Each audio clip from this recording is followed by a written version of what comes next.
Hello student, welcome to YouTube study myself Dinesh Yadav. आज की video UP board कक्षा 10 के बच्चों के लिए काफी इंपॉर्टेंट है। आप देख सकते हैं यहाँ प्रतिदर्श प्रश्न पत्र 2021-22 यानी कि सीधे सीधे ये मॉडल पेपर 2022 के बच्चों के लिए विज्ञान का है। देख सकते हैं विज्ञान का ये मॉडल पेपर है और जो भी बच्चे बोर्ड एग्जाम 2022 देने वाले हैं और उनका पेपर है 4 अप्रैल को विज्ञान का, तो ये वीडियो काफी इंपॉर्टेंट है। इस वीडियो को पूरा अंत तक बस देखते रहिए। देखिए 70 में 70 आप कैसे अचीव कर सकते हैं, इस वीडियो में आपको हम बताएंगे कैसे आप तैयारी कर सकते हैं। तो ये मॉडल पेपर जो है यूपी बोर्ड ने जारी किया है ताकि इसको बच्चे अच्छे से तैयारी करके और इसी में से क्वेश्चन सेम टू सेम फंसेंगे। तो मैं बताऊंगा गारंटी कि आप 70 में 70 कैसे तैयारी कर सकते हैं। तो पूरा ये देखिए मॉडल पेपर है आपका। खंड क यहाँ पर है और यहाँ पर देख सकते हैं यहाँ पे खंड ख है। एक एक हम आपको पीडीएफ भी प्रोवाइड करने वाले हैं, लास्ट तक बस बने रहना है। यहाँ पर देखिए खंड ग पूरा टोटल यहाँ पे केमिस्ट्री बायो फिजिक्स सभी क्वेश्चंस इस वीडियो में ए टू जेड इसका सलूशन हम देने वाले हैं। और जितने भी बच्चे इस मॉडल पेपर को अगर अच्छे से तैयार कर लेते हैं तो 70 में मैं गारंटी देता हूं कि 70 की तैयारी तो करेंगे ही, लेकिन इसी में से सेम टू सेम 45 नंबर के क्वेश्चन फंसेंगे बोर्ड एग्जाम में। मैं कैसे गारंटी कह सकता हूँ? देखिए ये यूपी बोर्ड ने जो मॉडल पेपर जारी किया है इसी में से देख सकते हैं प्री बोर्ड जो कराया था, प्री बोर्ड का पेपर देखिए ये प्री बोर्ड 2022 दिख रहा है ना, तो सेम टू सेम इस यही पेपर में से इसमें भी दे दिया है और बोर्ड एग्जाम का पेपर इसी में से आएगा। तो समझ सकते हैं कितना इंपॉर्टेंट है। देखिए क्वेश्चन मैं आपको मिलाकर दिखा रहा हूँ। ये प्री बोर्ड दिख रहा है ना, ये मॉडल पेपर दिख रहा है 2022। यहाँ पर देखिए खंड क दिख रहा है। यहाँ पर क्वेश्चन देखिए किसी वस्तु का वस्तु से बड़ा आभासी प्रतिबिंब बन सकता है। ये देखिए प्री बोर्ड का पेपर, ये विज्ञान कक्षा 10 2022 का। और यहाँ पर देखिए किसी वस्तु से वस्तु का बड़ा आभासी प्रतिबिंब, मतलब same to same model paper ही वाला एक क्वेश्चन पेपर यहाँ पर प्री बोर्ड में डाल दिया है। सेम टू सेम एक ही सेम ये भी है।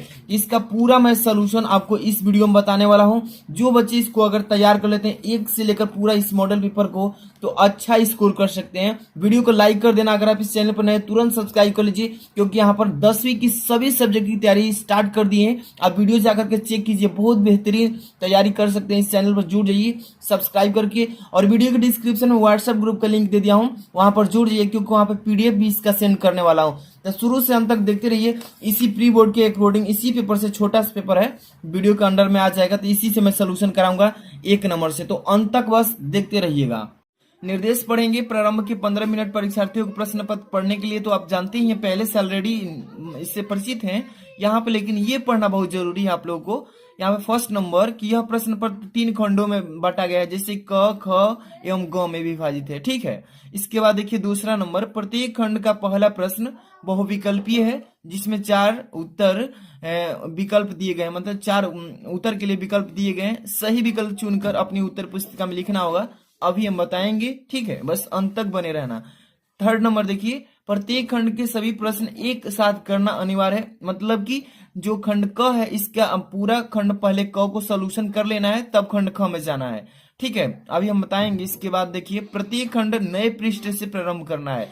अब इसके बाद देखिए 4 नंबर, सभी प्रश्न अनिवार्य है, यानी कि सभी करना है, छोड़ना नहीं एक भी क्वेश्चन। 5 नंबर, प्रश्नों के निर्धारित अंक उसके सम्मुख दिए गए हैं, यानी कि उसके सामने दिए गए हैं कि कौन सा क्वेश्चन कितने नंबर का है ना। इसके बाद 5 नंबर हो गया। 6 नंबर, आवश्यकता अनुसार अपने उत्तरों की पुष्टि एवं स्वच्छ एवं नामांकित चित्रों तथा रासायनिक समीकरण द्वारा कीजिए। कहने का मतलब कि जहां जरूरत है आवश्यकता है वहां पे साफ साफ चित्र बनाना है और उसका नाम लिखना है और समीकरण भी देना है केमिस्ट्री में। ठीक है, यहाँ पर सबसे पहले नंबर खंड क स्टार्ट होता है, इसमें फिजिक्स से क्वेश्चन आएंगे। ठीक है, तो इसमें पहला जो क्वेश्चन है इसमें देखिए क ख ग घ, इसमें 4 बहुविकल्पी क्वेश्चन है।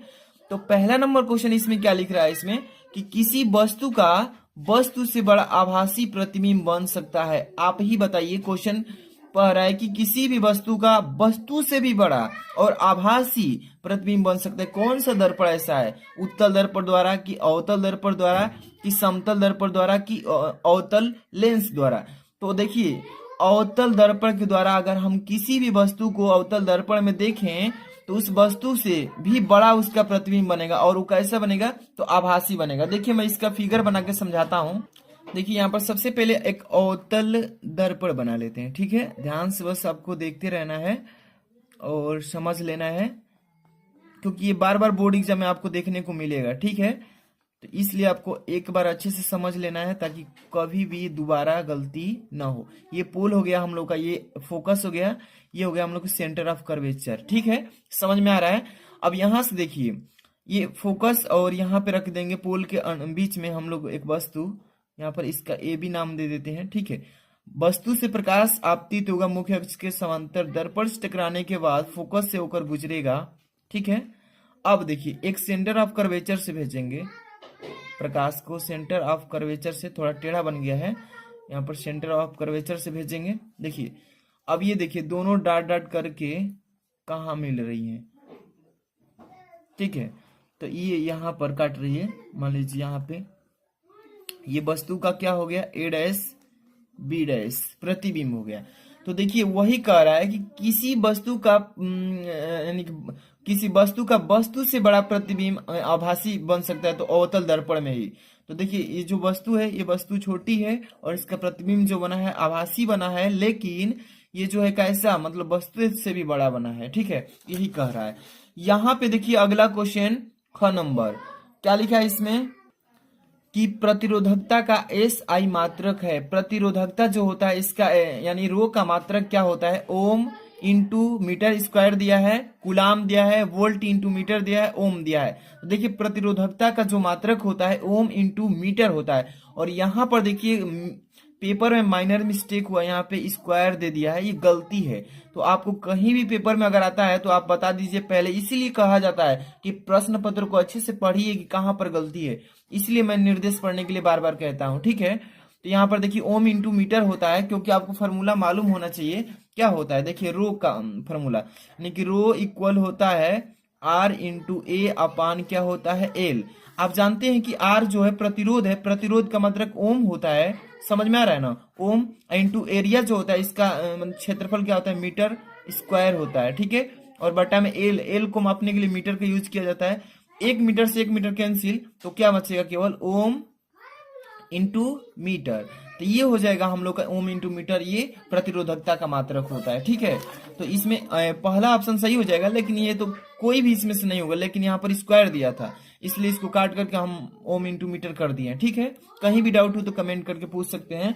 यहाँ पे ग नंबर, विद्युत धारा उत्पन्न करने की युक्ति को क्या कहते हैं। जो विद्युत धारा उत्पन्न करता है उस युक्ति को, उस सिस्टम को हम लोग जनित्र कहते हैं। जितने भी बच्चे को मालूम है फटाफट से कमेंट बॉक्स में अपना कमेंट छापते चलिएगा। यहाँ पे घ नंबर क्या लिखा है कि अभिनेत्र लेंस की फोकस दूरी में परिवर्तन किया जाता है। ठीक है, जो हमारी अभिनेत्र लेंस की फोकस दूरी है उसमें किस तरह से हम उसको परिवर्तित कर सकते हैं, पुतली के द्वारा, दृष्टि पटल के द्वारा, पक्ष माफी के द्वारा, परितारिका के द्वारा। तो बहुत सारे बच्चों को ये याद होगा तो कमेंट बॉक्स में बता सकते हैं। तो देखिए जो फोकस दूरी होता है उसको हम परिवर्तित अपने पक्ष माफी के द्वारा ही कर सकते हैं। ठीक है, तो ये आप आंख में देख सकते हैं, कोने में जो होता है वही है। ठीक है, यहाँ पर देखिए अगला क्वेश्चन दूसरा नंबर से स्टार्ट होता है। क्या लिखा है इसमें, अच्छे से देखते चलिए क्वेश्चन। दूसरा के क और ख ग, 3 क्वेश्चन है इसमें दूसरा में। पहला नंबर, वाहनों में किस प्रकार के दर्पण को पश्च दृश्य दर्पण के रूप में वरीयता दी जाती है और क्यों दी जाती है। देखिएगा 4 पहिए की गाड़ी, 2 पहिए की गाड़ी, कोई भी गाड़ी है जो रोड पर चल रही है, उसमें एक ड्राइवर के पास में साइड में एक शीशा लगा होता है। उसमें कौन सा दर्पण लगाया जाता है, तो उत्तल दर्पण लगाया जाता है। और क्यों लगाया जाता है उत्तल दर्पण, देखिए उत्तल दर्पण इसलिए लगाया जाता है कि देखिए जितने भी उसके पीछे का क्षेत्र है उन सभी क्षेत्र को उस उत्तल दर्पण के अंदर में संयोजित करने की क्षमता होता है।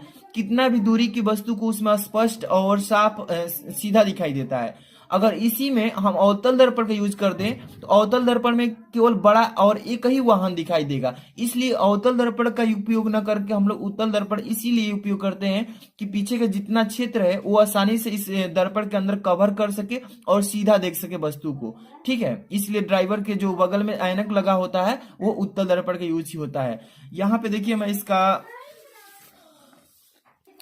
इसका मैं आंसर शीट बना दिया हूं। खंड क को कैसे करना है, खंड क कर रहे हैं तो सभी खंड को प्रश्नोत्तर संख्या पहला इस तरीके से डालेंगे और जितने भी बहुविकल्पी इस तरीके से पहला का क का सही था अवतल दर्पण द्वारा, तो मैं अभी इसको लिख दिया हूं। ठीक है, देखिए अवतल दर्पण द्वारा हो गया। जैसे दूसरा प्रतिरोधकता ohm into metre, ohm into metre लिख दिए हैं। ठीक है, यहाँ पर विद्युत धारा उत्पन्न करने की युक्ति को जनित्र कहते हैं, तो यहाँ पर जनित्र लिख दिया हूं। ठीक है, यहाँ पे अभिनेत्र लेंस की फोकस दूरी को परिवर्तित करने वाला को बोलते हैं पक्षमापी, इसको यहाँ पे लिख दिया हूं। ठीक है, इस तरीके से लिख लेंगे। अब दूसरा नंबर प्रश्नोत्तर संख्या दिख रहा है ना, इस तरीके से लिख लेंगे। और दूसरा का क करेंगे तो वाहनों में पश्च दृश्य के लिए, पश्च से मतलब पीछे के दृश्य को देखने के लिए उत्तल दर्पण का प्रयोग किया जाता है। और इसमें पूछा है कि क्यों किया जाता है, बताइए इसका जवाब क्यों।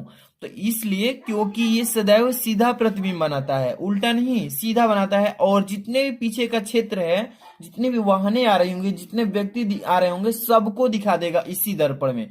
मैंने बताया ना, अवतल दर्पण यूज करते तो एक ही व्यक्ति दिखाता, वो भी बड़ा दिखाई देता। ठीक है, चलिए इसके बाद देखिए दूसरा का जो ख है, इसमें क्या कह रहा है कि किसी अवतल लेंस की फोकस दूरी 15 सेंटीमीटर है। अब वस्तु को लेंस से कितनी दूरी पर रखें किसके द्वारा वस्तु का लेंस से 10 सेंटीमीटर दूरी पर प्रतिबिंब बन सके।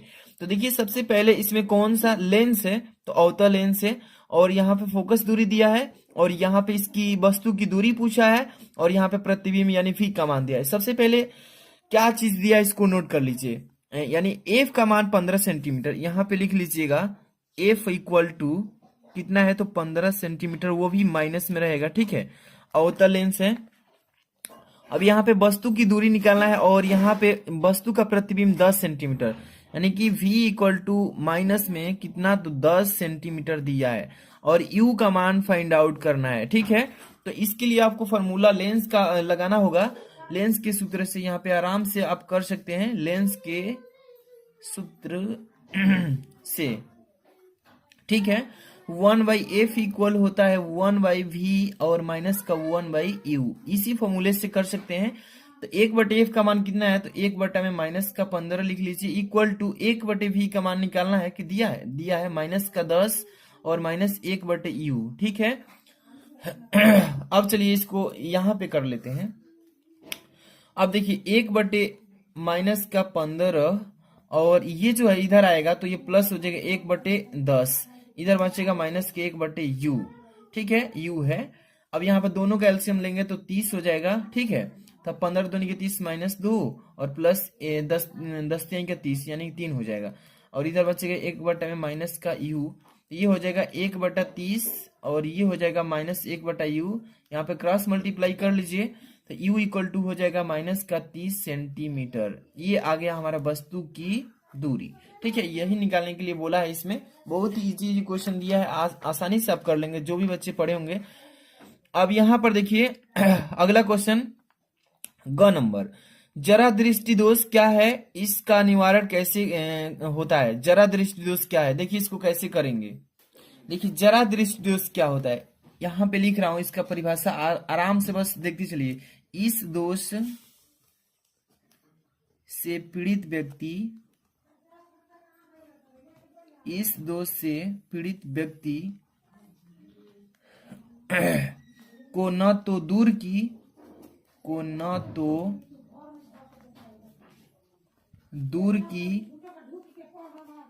वस्तुएं और न ही पास की वस्तुएं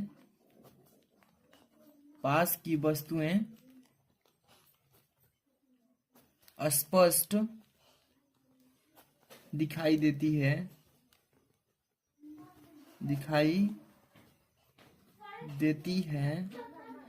इसे जरा दृष्टि दोष कहते हैं। जरा दृष्टि दोष कहते हैं। ध्यान समझिए कि इस दोष से पीड़ित व्यक्ति को न तो दूर की वस्तु दिखाई देती है और न ही पास की वस्तु स्पष्ट दिखाई देती है, इसे जरा दृष्टि दोष कहते हैं इस दोष को। ठीक है, इसका निवारण के लिए भी बोला है इसमें। देखिए यहाँ पर कह रहा है इसका निवारण कैसे होता है। निवारण मतलब इसको कैसे ठीक किया जाता है, तो देखिए निवारण यहाँ पे लिख लेंगे। निवारण, इसका निवारण व्यक्ति के चश्मे में द्विफोकसीय लेंस का प्रयोग लेंस का प्रयोग होता है। ठीक है, देखिए इसको ठीक करने के लिए जो व्यक्ति का आंख के लिए लेंस चश्मा बनेगा, उस चश्मे में दो फोकस मतलब दो फोकसीय लेंस लगेंगे। एक लग जाएगा उत्तल, एक लग जाएगा अवतल, यानी कि दूर के देखने के लिए और पास के देखने के लिए दोनों उत्तल और अवतल लेंस दोनों यूज हो जाएगा। ठीक है, इसका निवारण इस तरीके से हो जाएगा। यहाँ पे देखिए अगला क्वेश्चन 3 नंबर, प्रकाश के प्रवर्तन के नियम लिखिए। और यहाँ पर 20 सेंटीमीटर वक्रता त्रिज्या वाले अवतल दर्पण के सामने 5 सेंटीमीटर और 15 सेंटीमीटर दूरी पर कोई वस्तु रखने पर प्रत्येक स्थिति में प्रतिबिंब कहाँ और कैसा बनेगा। देखिए एक तो पहले इसमें नियम बताना है, इसके बाद न्यूमेरिकल करना है। चलिए फटाफट से करते चलेंगे इसको। तो देखिए सबसे पहले नंबर प्रकाश प्रवर्तन के नियम को लिख लेते हैं अच्छे से। देखिए यहाँ पर प्रकाश प्रवर्तन के नियम, प्रकाश परावर्तन के नियम देखिए दो होता है 10 के बच्चों के लिए। फर्स्ट यहाँ पर आपतित किरण कमा परावर्तित किरण तथा बीच में खींचा गया अभिलंब, ये तीनों एक ही तल में होते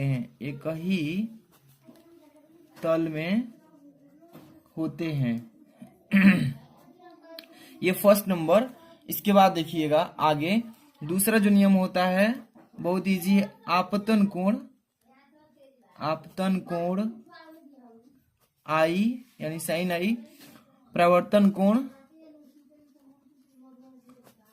कोण साइन आर, ये दोनों आपस में बराबर होते हैं। ठीक है, बराबर होते हैं, यानी कि sine I equal sine R. ठीक है, इस तरीके से आप दोनों नियम लिख देंगे, बहुत इजी है, आराम से लिख लेंगे। अब इसके बाद देखिए यहाँ पर इसमें क्वेश्चन भी किया है, 5 सेंटीमीटर दूरी पर यहाँ पे न्यूमेरिकल दिया है, 20 सेंटीमीटर वक्रता त्रिज्या वाले अवतल दर्पण है। इसमें अवतल दर्पण से रिलेटेड क्वेश्चन है। सबसे पहले नंबर जो दिया है इसका हम सोल्यूशन कर लेते हैं न्यूमेरिकल को। 20 सेंटीमीटर वक्रता त्रिज्या यानी कैपिटल आर का मान 20 सेंटीमीटर दिया है इसमें। यहाँ से इसकी फोकस दूरी निकाल सकते हैं आराम से, F इक्वल टू -20 है तो 10 हो जाएगा, इसके आधा डायरेक्टली 10 सेंटीमीटर हो जाएगा। इसके बाद इसमें क्या दिया है तो 10 सेंटीमीटर फोकस दूरी गया, यहाँ पे वस्तु की दूरी 5 सेंटीमीटर दिया, यानी U का मान भी दिया है इसमें -5 सेंटीमीटर, इसमें V का मान निकालना है। चलिए एक तरफ पहले यहाँ पर 5 वाला को कर लेते हैं। यहाँ पर सूत्र लगाइए दर्पण का, 1/F इक्वल हो जाएगा 1/V आ प्लस 1/U। ठीक है, 1/F का मान रखिए 1/-10 बराबर 1/V का मान निकालना है इसमें, तो V ऐसे छोड़ देंगे और यहाँ पे प्लस है सूत्र में तो प्लस लगा लीजिए, 1/-5 हो जाएगा। ठीक है, U का मान रखें, इसलिए यहाँ पर करते चलिए 1/-10, ये इसमें गुणा हो जाएगा तो माइनस हो जाएगा। चलिए एक लाइन और चल लेते हैं, 1/V और -1/ क्या हो जाएगा 5, 1/-10 ये जो है इधर आएगा तो प्लस कितना हो 1/5 इक्वल टू 1/V हो जाएगा। ठीक है, अब यहाँ पे कर लीजिए, दोनों का एलसीएम ले लेंगे आराम से, 10 हो जाएगा। यहाँ पर 10 कर लीजिएगा, यहाँ पर लिख लेते हैं 10 और यहाँ से देखते चलिए 10 हो जाएगा ना, तो 10 कम 10 यानी -1 और यहाँ पे प्लस 5 दूनी का 10 यानी 2 हो जाएगा। अब बराबर 1/V, यहाँ पर 1/, में कितना हो जाएगा 10 इक्वल टू 1/V, यानी V का मान कितना आ गया, V इक्वल टू 10 सेंटीमीटर। ये आ गया अ के लिए, अ जो इसमें क्वेश्चन किया था इसमें अ के लिए निकाल लिए हैं। अब इसी तरीके से आप ब का भी कर सकते हैं, बहुत ही इजी तरीके से कर लेंगे। ठीक है, आगे चलते हैं, अगला क्वेश्चन देखेंगे, इसमें से कर लेंगे आप, बहुत इजी है। केवल यहाँ पर F का मान जो है -10 और ये जो U का मान -15 और V का मान आप इसलिए उसी फॉर्मूले से कोडिंग निकाल सकते हैं। यहाँ पर देखिए लेंस क्या होता है, प्रकाशीय गुणों के आधार पर यह कितने प्रकार के होते हैं। उत्तल लेंस के प्रथम फोकस तल लेंस के बीच पर स्थित वस्तु का प्रतिबिंब का यहाँ पे क्या पूछा है, प्रतिबिंब का बनाना किरण आरेख खींचकर यहाँ पे दर्शाना है। ठीक, देखिए इसके बाद अथवा वाला जो क्वेश्चन है इसमें क्या पूछ रहा है कि लेंस क्या होता है और प्रकाशिक गुणों के आधार पर वो यह कितने प्रकार के होते हैं। उत्तल लेंस के प्रथम फोकस तथा लेंस के बीच पर स्थित वस्तु के प्रतिबिंब का, यहाँ पर देखिए प्रतिबिंब का बनना किरण आरेख खींचकर दर्शाइए, यही कह रहा है इसमें। तो देखिए सबसे पहले इसमें लेंस क्या होता है ये बताते हैं, अतः इस कितने प्रकार का होता है ये समझेंगे। देखिए सबसे पहले लेंस वह युक्ति है, हम इसको अच्छे से डिफाइन कर सकते हैं कि लेंस वह युक्ति है जो दो या दो से अधिक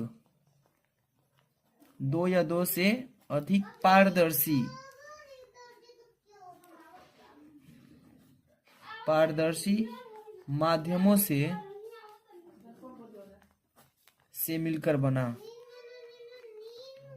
मिलकर बना होता है, लेंस कहलाता है। इसका 2-3 डिफिनेशन है,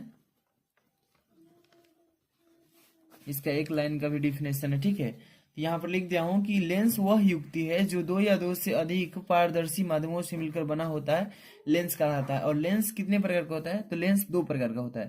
पहला नंबर अवतल लेंस यहाँ पे, और दूसरा होता है उत्तल लेंस।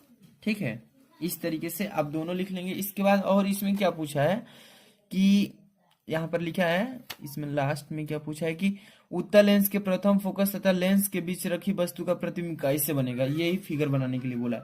तो सबसे पहले एक उत्तल लेंस बना लेते हैं इसमें। ठीक है,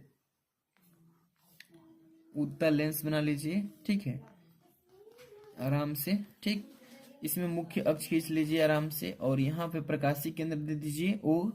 अब इसमें देखिए यहाँ पर F हो जाएगा और यहाँ पर 2F हो जाएगा, यहाँ पर F डैश हो जाएगा और यहाँ पे थोड़ा सा इधर खींच लेते हैं 2F डैश हो जाएगा। ठीक है, इस तरीके से बना लेंगे। और कह रहा है इसमें कि फोकस, प्रथम फोकस, यहाँ पर ध्यान दीजिए, प्रथम फोकस तथा लेंस के बीच स्थित वस्तु रखना है, यानी वस्तु को वहां पे रखना है। तो ये हो जाएगा प्रकाशिक केंद्र, और ये F के बीच रखेंगे, यहाँ पर वस्तु को रख देंगे। ठीक है, इसलिए यहाँ पे रखेंगे तो ये प्रकाश जो है वस्तु से जाएगा लेंस से होकर के यहाँ से, और यहाँ से होकर के गुजरेगा F से। ठीक, इस तरीके से जा रहा है, ये जा रहा है तो आपतित किरण। अब यहाँ से देखिए वस्तु से गया है, अब यहाँ से एक जाएगा इस वस्तु से प्रकाशिक केंद्र से होकर के, और जाकर के ये कहीं काटेगा। तो यहाँ पर मान लीजिए इधर काट रहा है, तो ये अनंत यानी 2F के और अनंत के बीच में काटा है, इधर काटा है नीचे, ऐसा इसका फिगर बनाना है, यही कह रहा है इसमें। यहाँ पर लिख देंगे कि अनंत व 2F डैश लिख देते हैं, 2F डैश के बीच वास्तविक व उल्टा वस्तु से बड़ा बनेगा। वस्तु इतनी छोटी है और इसका प्रतिबिंब बहुत बड़ा बनेगा, यहाँ पर काटेगा तो थोड़ा सा यहाँ पे डिस्टर्ब हुआ है बनाने में, तो ऐसे ही बनेगा। ठीक है, इसके बाद अगला क्वेश्चन देखिए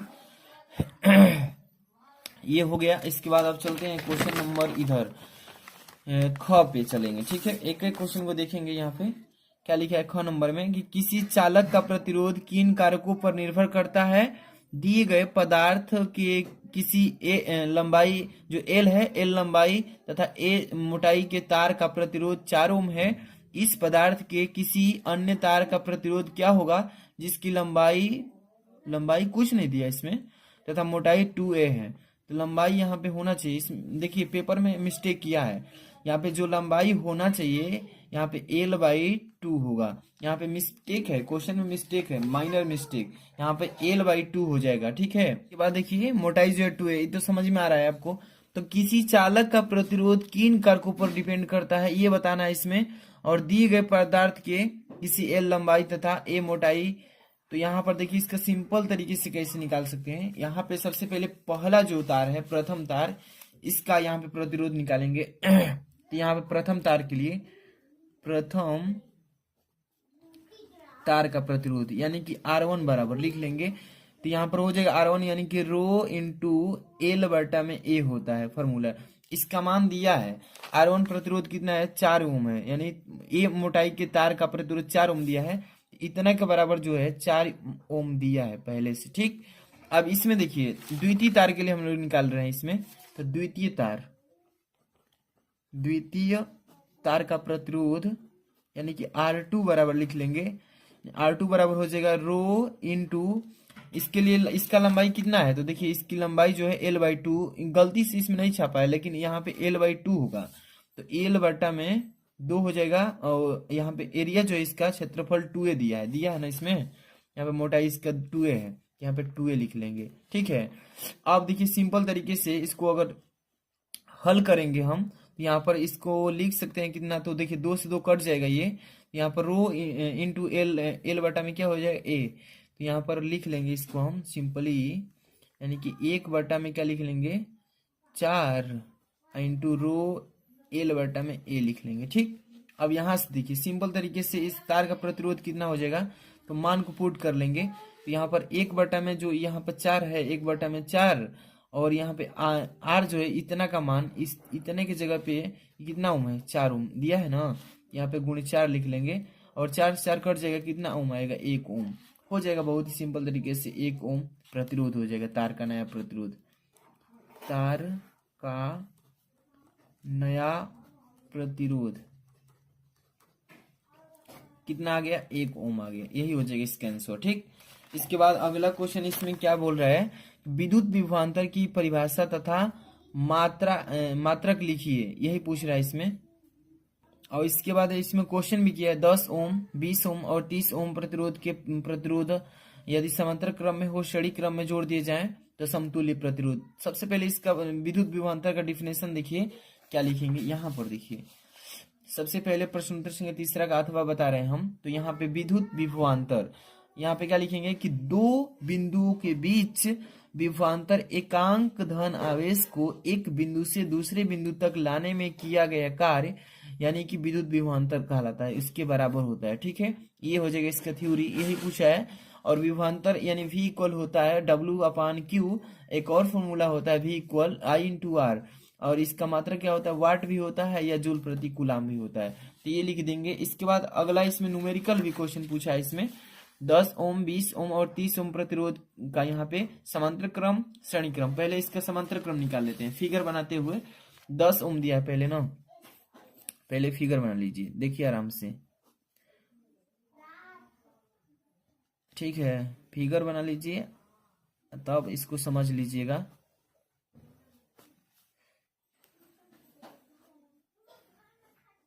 यहाँ पे 10 ओम, यहाँ पे 20 ओम था और यहाँ पे 30 ओम। ये समांतर क्रम में जोड़ने के लिए बोला है, ठीक है। तो पहले इसका तुल्य प्रतिरोध निकाल लेते हैं इतने का। तो तुल्य प्रतिरोध यानी R1 equal to 10 ohm, R2 equal to 20 ohm और R3 इक्वल टू 30 ओम दिया है ना। यहाँ पे सबसे पहले इसका समांतर क्रम में तुल्य प्रतिरोध 1/R इक्वल 1/R1 का मान रख लीजिए 10 ओम, प्लस 1/R2 का मान 20 ओम, प्लस 1/R3 का मान 30 ओम। यहाँ पे 1/R इक्वल हो जाएगा, एलसीएम लेंगे तो यहाँ पे 30 होगा, तो कितना हो जाएगा, सॉरी 60, यहाँ पे 60 हो जाएगा इसका एलसीएम। तो 10 छक्के 60 प्लस 20 तीन की 60 प्लस 30 दूनी के, यहाँ पे ऊपर हो जाएगा 11/60, यानी कि 1/R इक्वल कितना आ गया, 11/60। R बराबर करेंगे तो 60/11, यानी कि यहाँ पे काट देंगे तो 11×5 = 55 और यहाँ पे 4 और 5, यानी कि इतना बढ़ जाएगा। R का मान आ गया 5.45 ओम। ये आ गया हम लोग का श्रेणी समांतर क्रम में। अब श्रेणी क्रम में इसको बोला है इसमें, ध्यान समझिए। श्रेणी क्रम में जोड़ दिया जाए तो इसको भी श्रेणी क्रम में जोड़ लीजिए। पहले इसके लिए श्रेणी क्रम का formula R equal R1 plus R2 plus R3, और जहां तक है R इक्वल 10 प्लस 20 प्लस 30 हो जाएगा। R इक्वल कितना हो जाएगा, 60 ओम। तो यही है, इसको निकालने के लिए इतना ही बोला था। काफी इजी क्वेश्चन है। इसमें आगे के क्वेश्चन को देखेंगे यहाँ पे बोला है अगला क्वेश्चन कि विद्युत मोटर का नामांकन चित्र खींचना है इसमें और उसका सिद्धांत लिखना है तथा कार्यविधि स्पष्ट करना है। ये क्वेश्चन 8 नंबर का है, काफी इंपॉर्टेंट क्वेश्चन है। और ये नहीं कर पाते हैं तो यहाँ पे अथवा में भी दिया है इसमें, परिनालिका किसे कहते हैं और परिनालिका चुंबक की भांति कैसे व्यवहार करती है, किसी क्षण चुंबक की सहायता से विद्युत धारावाही परिनालिका के उत्तर तथा दक्षिण ध्रुव की निर्धारित कैसे करता है। तो देखिए ये क्वेश्चन इसको अलग से इंपॉर्टेंट के रूप में बताएंगे, ये वेरी वेरी इंपॉर्टेंट है, ये हर साल पूछता है। विद्युत मोटर का नामांकित चित्र बनाने के लिए सिद्धांत कार्यविधि लिखने के लिए 8 नंबर का है। इसका मैं नेक्स्ट वीडियो में प्रोवाइड कर दूंगा। तो यहाँ पे खंड जो ख है इसमें केमिस्ट्री का है और 5 नंबर से स्टार्ट होगा, 5 का क ख ग, यानी कि 3 यहाँ पे ऑब्जेक्टिव क्वेश्चन है। इसके बाद यहाँ पे देख सकते हैं थ्योरेटिकल क्वेश्चन मिलेंगे। तो यहाँ पर क नंबर जो ऑप्शन दिख रहा है Zn प्लस CuSO4 रिएक्शन के अप्लाई के बाद मिल रहा है Zn इंटू SO4 प्लस यहाँ पर रहेगा Cu, यानी कि रासायनिक अभिक्रिया किस प्रकार की अभिक्रिया कर रही है। ठीक है, तो देखिए यहाँ पर जो जिंक है ये zinc plus CuSO4 copper sulphate से मिला हुआ है और यहाँ पर रिएक्शन के बाद क्या कर रहा है कि जो जिंक है ये यहाँ पे सल्फेट से अभिक्रिया कर रहा है, मतलब कि अभिक्रिया के बाद आप दोनों को आपस में विस्थापित कर लिया है, यानी कि जिंक और सल्फेट दोनों यहाँ पर विस्थापित हो चुके हैं और यहाँ पे जो कॉपर है इसको अलग कर दिया है। तो इस तरह का जब रिएक्शन होता है तो यहाँ पे जो अभिक्रिया है जिंक और सल्फेट का विस्थापन हुआ है, तो यहाँ पे जो अभिक्रिया हो रही है यहाँ पे विस्थापन अभिक्रिया कहलाएगी। यहाँ पे बहुत इजी क्वेश्चन इस तरीके का पेपर में देता है। ठीक है, अब बहुविकल्पी क्वेश्चन है। यहाँ पर देखिए ख नंबर, जल की कठोरता, ख नंबर ध्यान से देखते चलिए, जल की कठोरता को हटाने के लिए निम्न में से किसका उपयोग किया जाता है। तो देखिए एक एक नंबर की ये क्वेश्चन है बहुविकल्पी। जो जल की कठोरता होती है हार्डनेस, उसको हटाने के लिए किस चीज का उपयोग करेंगे, मतलब कि कौन सा सोडा लगेगा, बेकिंग सोडा या धावन सोडा या व्यंजक चूर्ण या प्लास्टर ऑफ पेरिस। जिस भी बच्चे की तैयारी है कमेंट बॉक्स में बता सकते हैं। देखिए इसका जो राइट ऑप्शन होगा धावन सोडा। देखिए जल की जो हार्डनेस होती है उसको हटाने के लिए धावन सोडा उसमें मिला दिया जाता है तो वो कोमल हो जाता है। तो इसको कैसे लिखना है अभी बहुविकल्पी पूरा कंप्लीट करके अभी बता रहे हैं कॉपी पे। ठीक है, तो अंत तक बस देखते रहिए अच्छे से। और यहाँ पर देखिए ग नंबर, निम्न में से किस यौगिक में, मतलब कह रहा है कि जो नीचे दिया गया है इसमें से किस यौगिक में OH एक क्रियात्मक समूह का कार्य करता है। जैसे ब्यूटेनॉल, यहाँ पे ब्यूटेनॉल, यहाँ पे ब्यूटेनोइक अम्ल, यहाँ पे ब्यूटेनॉल। तो कौन सा ऐसा समूह है जो में OH का जो है हाइड्रोक्साइड यहाँ पे क्रियात्मक समूह का कार्य करेगा। तो यहाँ पे जो बी नंबर दिख रहा है यहाँ पे ब्यूटेनॉल, ये हो जाएगा इसका करेक्ट ऑप्शन। यहाँ पे देखिए अब इसको कैसे कॉपी में लिखना है। जैसे कि यहाँ पे आप खंड ख कर रहे हैं, खंड ख कर रहे हैं ना, तो प्रश्नोत्तर संख्या 5 का क कर रहे हैं, तो यहाँ पे 5 का क, तो यहाँ पे क नहीं डाल करके यहाँ 5 क्यों लिखेंगे, क्योंकि 5 का क ख इस तरीके से लाइन से लिख देंगे, यहीं पे काम हो जाएगा एक ही में। तो इसमें जो पहला नंबर 5 का क जो था इसमें विस्थापन अभिक्रिया, तो इसको यहाँ पे लिख लेंगे। दूसरा में कौन सा सही है इसमें, तो दिख रहा है इसमें ब्यूटेनॉल, तो यहाँ पे ब्यूटेनॉल सॉरी यहाँ पे ख नंबर कौन सा है धावन सोडा, तो यहाँ पर धावन सोडा लिख लेंगे। और धावन सोडा का जो रासायनिक सूत्र होता है Na2 into CO3 plus 10H2O से रिएक्शन के बाद Na2CO3 इंटू 10H2O ये रिएक्शन प्राप्त होता है जो कि सोडियम कार्बोनेट के रूप में होता है। तो ये मैंने अपने से बनाया है। और यहाँ पर देखिए ये जो इसमें है कह रहा है कि यौगिक जो OH का क्रियात्मक समूह है तो वो ब्यूटेनॉल है, तो यहाँ पे ब्यूटेनॉल लिख देंगे। इस तरीके से केमिस्ट्री का तीनों जो ऑब्जेक्टिव है यहाँ पे लिख लेंगे। इसके बाद आगे का क्वेश्चन देखेंगे, इसमें क्या बोल रहा है 6 नंबर कि रेडॉक्स अभिक्रिया से क्या अभिप्राय है और रासायनिक अभिक्रिया का उदाहरण देकर समझाइए। ये दो नंबर के। तो रेडॉक्स अभिक्रिया किसे कहते हैं, अभिप्राय कहता है, तो इसका मतलब समझिए कि वो आपसे डिफिनेशन पूछ रहा है। ठीक है, और इसका एक रासायनिक उदाहरण भी दे दीजिए। तो यहाँ पर देखिए 6 नंबर का क, एक एक क्वेश्चन का यहाँ पे आंसर आपको मिलेगा, बहुत ही अच्छे से समझना है। बस प्रश्नोत्तर संख्या 6 का क करेंगे इस तरीके से। सबसे पहले आप रेडॉक्स अभिक्रिया क्या होती है उसको आप परिभाषित करेंगे। वह रासायनिक अभिक्रिया जिसमें ऑक्सीकरण तथा अपचयन एक साथ होता है।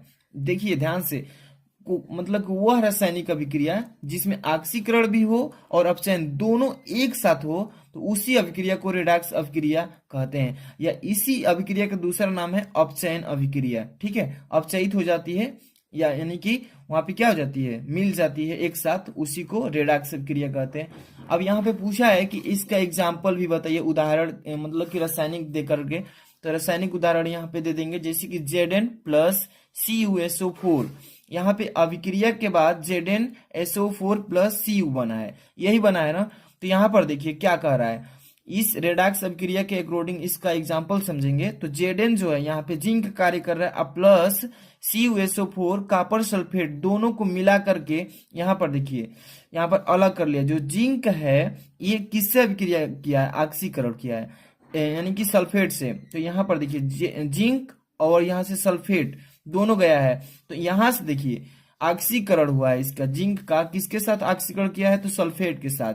अब ये जो कॉपर है इसमें से अपचयित हो गया है, यानी कि कॉपर सल्फेट जो एक साथ थे, यहाँ से कॉपर को क्या किया है, अलग कर दिया है, अपचयन हो गया है। तो ऑक्सीकरण से 2 इलेक्ट्रॉन इसमें जिंक में मिले हैं, और यहाँ से देखिए जो सल्फेट था इसमें से दो इलेक्ट्रॉन कॉपर सल्फेट में गए हैं यहाँ से निकल करके।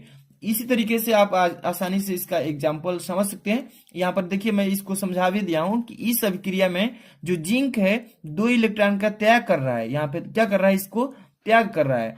और यहाँ पर देखिए जो कॉपर सल्फेट है, यहाँ पर ये कॉपर जो है, ये कॉपर 2 इलेक्ट्रॉन को ग्रहण कर रहा है, यानी कि आवेश को ले रहा है। तो इस तरीके से हो जाएगा इसका एग्जाम्पल। अब आगे क्वेश्चन देखेंगे, यहाँ पे क्या लिखा है, ख नंबर, बेकिंग सोडा बनाने की विधि तथा उपयोग बताइए। बेकिंग सोडा किस विधि से बनाया जाता है और इसका उपयोग कहाँ कहाँ पर होता है, ये बताना है। तो यहाँ पे ख नंबर देखिए, ध्यान से देखते चलिए, एक एक क्वेश्चन आपके लिए इंपॉर्टेंट है फॉर बोर्ड एग्जाम। देखिए प्रश्नोत्तर संख्या 6 नंबर का ख कर रहे हैं। यहाँ पर बेकिंग सोडा बनाने की विधि, बेकिंग सोडा को किस तरीके से बनाया जाता है, ध्यान समझिए कि यह सोडियम हाइड्रोक्साइड के सांद्र विलयन में अधिक मात्रा में कार्बन डाइऑक्साइड यानी कि CO2 प्रवाहित करने पर प्राप्त होता है, जिससे कि हम लोग बेकिंग सोडा की विधि कहते हैं। ठीक है, एक बार फिर से समझिए कि यह सोडियम हाइड्रोक्साइड के सांद्र विलयन में अधिक मात्रा में कार्बन डाइऑक्साइड यानी कि CO2 प्रवाहित करते हैं, उसमें भेजते हैं, तो ये प्राप्त होता है, जिससे हम बेकिंग सोडा बनाने की विधि कहते हैं। ठीक है, और इसका जैसे कि यहाँ पे एग्जांपल भी दे दिया हूं कि NaOH प्लस CO से जब रिएक्शन करा रहे हैं तो Na2 into CO3 plus H2 जल प्राप्त होता है। ठीक है, अब यहाँ पे एक एग्जांपल दिए हैं यहाँ पर प्राप्त करा करके रिएक्शन में। तो इस तरीके से बेकिंग सोडा बनाने का विधि हो गया। अब कह रहा है इसमें कि इसका उपयोग कहाँ पर होता है, बोला है ना इसमें कि इसका उपयोग कहाँ कहाँ पर होता है। तो यहाँ पर देखिए इसका उपयोग कहाँ कहाँ पर होता है, समझते चलिए, उपयोग यहाँ पर समझ लेंगे। तो देखिए यहाँ पर 3 उपयोग बता देता हूँ। पहला नंबर कि कोल्ड ड्रिंक, जो कोल्ड ड्रिंक होता है, सोडा वाटर होता है, बेकिंग पाउडर जो होता है, तथा दवाओं में उपयोग किया जाता है इसका। ठीक है, अब देखिए इसके बाद जैसे दूसरा नंबर, कच्चे दूध में मिलाने पर दूध देर तक फटता है, मतलब दूध बहुत देर मतलब बहुत देर के बाद फटता है अगर इसको दूध में मिला दे तो। ठीक है, इसके बाद देखिए 3 नंबर, आग बुझाने के यंत्रों में सोडा अम्ल अग्निशामक की भांति उपयोग किया जाता है। तो आप समझ ही गए होंगे कि इसका उपयोग कहाँ कहाँ पर किया जाता है, और ज्यादा नहीं लिखना, टू द पॉइंट, जितना क्वेश्चन कर रहा उतना ही लिखना है। कॉपी भरने से जो है फुल नंबर नहीं मिलता है, टू द पॉइंट लिखिए, जितना क्वेश्चन कर रहा है उतना। यहाँ पर देखिएगा ग नंबर, आधुनिक आवर्त नियम क्या है, यानी कि आधुनिक आवर्त जो नियम है ये क्या है, इसको परिभाषित करना होगा। और आवर्त सारणी के किसी आवर्त में बाएं से जब दाएं जाते हैं तो वहां पे परमाणु की जो रेडियस होती है उसमें क्या परिवर्तन आता है। तो सबसे पहले आप समझिए कि आधुनिक आवर्त नियम क्या है। तो यहाँ पर देखिए 6 नंबर का ग, ध्यान से देखते चलिए एक एक क्वेश्चन। आधुनिक आवर्त नियम, यहाँ पे हेडिंग डाल लेंगे और लिखेंगे, मतलब जो नियम है उसका वही लिखेंगे कि तत्वों के भौतिक, जो हमारे तत्व है मेटल, उसके भौतिक व रासायनिक गुण उसके परमाणु क्रमांकों के आवर्ती फलन होते हैं, जिसे हम आधुनिक आवर्त नियम कहते हैं। एक बार अच्छे समझिए इसको कि जो हमारे तत्व हैं जितने भी, उस तत्वों के भौतिक यानी कि जो हमारा physical properties and chemical properties, यानी कि भौतिक गुण और रासायनिक गुण उसके परमाणु क्रमांकों के आवर्ती फलन होते हैं, जिसे हम आधुनिक आवर्त नियम कहते हैं। ठीक है, अब देखिए उसमें पूछा है, उसी क्वेश्चन में एक और बात पूछा है इसमें कि आवर्त सारणी के किसी आवर्त में, जो आवर्त सारणी बनाई गई है उस आवर्त सारणी के किसी आवर्त में, कोई भी एक आवर्त ले लीजिए, उस आवर्त में जब बाएं से हम दाएं जाते हैं तो जो परमाणु की त्रिज्या होती है वहां पर क्या परिवर्तन आता है। तो यहाँ पर देखिए आवर्त सारणी के किसी भी आवर्त में बाएं से दाएं जाने पर परमाणु की जो त्रिज्या है वो घटने लगती है, वहां पर कम होती जाती है। जब बाएं से दाएं जाते हैं तो घटती है, और जब दाएं से बाएं आते हैं तो वहां पर बढ़ने लगती है। तो ये चीजें आपको क्लियर होना चाहिए। ठीक है, इसके बाद अब आगे चलेंगे। यहाँ पे 7 नंबर क्वेश्चन दिख रहा होगा आपको, क्या लिखा है यहाँ पे, निम्नलिखित का IUPAC नाम लिखिए। और पेपर में हर साल पूछता है, यहाँ पे 2 नंबर का है, 2 क्वेश्चन दिया है अ और ब करके, 1-1 नंबर का दोनों है। ठीक है, तो दोनों काफी इंपॉर्टेंट है, पहले आपको समझना चाहिए। देखिए ये संरचना दिया है यहाँ पे, और इसी संरचना के अकॉर्डिंग इसका आपको IUPAC नाम लिखना है। तो सबसे पहले देखिए यहाँ पे लिखा है, इसका संरचना से आपको समझ में आ जाना चाहिए। तो पहले नंबर CH3, और यहाँ पे सभी सिंगल बॉन्ड में दिया है। ठीक है, तो CH3 यहाँ पर 3 है, और यहाँ पर देखिए CH2 और सिंगल बॉन्ड के साथ में CH2, और यहाँ पे देखिए COOH दिया है ना। तो इसकी संरचना जो दिया है, सबसे पहले आपको गिनने आना चाहिए कि किधर से गिनते हैं। तो जब देखते हैं कि किधर से जब हम गिनेंगे तो संख्या कम पड़ेगी। तो सबसे पहले देखिए जब हम इधर से गिनते हैं 1 2 3 4 5, और यहां से गिनेंगे 1 2 3 4 5 इधर से, तो यहां से स्टार्ट करेंगे कार्बन से। ठीक है, तो यहाँ पे 1 हो जाएगा, यहाँ पे 2, यहाँ पे 3 हो जाएगा, यहाँ पे 4, यहाँ पे हो जाएगा 5, यानी कि 5 कार्बन है। और यहाँ पे जो CH3 ऊपर भी है, CH3 नीचे भी है, तो ये कितने स्थान पर आ रहा है, 1 2 3 4वें स्थान पर, तो 4वें नंबर पे है। तो इसको कैसे लिखना है, सबसे पहले यहाँ पे आपको मैं समझा देता हूँ। फिगर ध्यान समझिए, फिगर पर ही आधारित है IUPAC नाम। ठीक है, तो यहाँ पर देखिए सबसे पहले नंबर प्रश्नोत्तर संख्या यहाँ पे लिख लेंगे 7 का क, और यहाँ पे 7 का अ नंबर कर रहे हैं क्योंकि इसमें 2 है ना अ अब, तो पहले अ का समझ लीजिए। तो यहाँ पर देखिए इधर से गिनिए, कार्बन 1 2 3 4 5 है टोटल, जिधर से कम रहता है उधर ही से गिनते हैं। और यहाँ पे देखिए 1 2 3 4, 4वें नंबर पे CH3 ऊपर सिंगल बॉन्ड के साथ, और CH3 नीचे भी सिंगल बॉन्ड के साथ। तो यहाँ पर 4वें नंबर पर 2 है, तो यहाँ पर 4,4 लिख लेंगे इजिली, इतना आप तो समझ ही पा रहे होंगे। तो यहाँ पर देखिए 4,4, और डाई मेथिल के रूप में काम कर रहा है। यहाँ पे CH3 क्या हो जाएगा, इसका डाई मेथिल।